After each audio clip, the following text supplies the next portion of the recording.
భూమి ఆకాశములను సృజించిన యెహోవా సీయోనులో నుండి నిన్ను ఆశీర్వదించును గాక.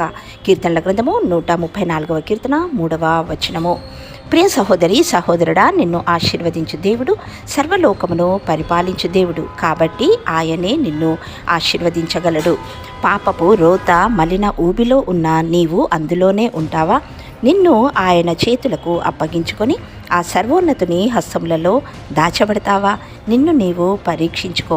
ఆ మహోన్నతుడు నీ పాపములన్నిటినీ క్షమించువాడు, నిన్ను పవిత్రపరిచి పరిశుద్ధునిగా చేయువాడు ఆయనే. నీ మలిన వస్త్రమును నీ మాలిన్యమును కడిగివేసి పరిశుద్ధ రక్షణ వస్త్రమును నీకు ధరింపజేయాలని నీ వైపు చేతులు చాపి ఉన్నాడు. నీవు ఆయన్ని ఆశ్రయిస్తే ఆయన తన హస్తములలో నిన్ను దాచుతాడు. ఆయన రెక్కలు నీకు ఆరోగ్యమిచ్చును. ఆయన చూపు నీకు నిత్య కాపుదలనిచ్చును. విశ్వసించు.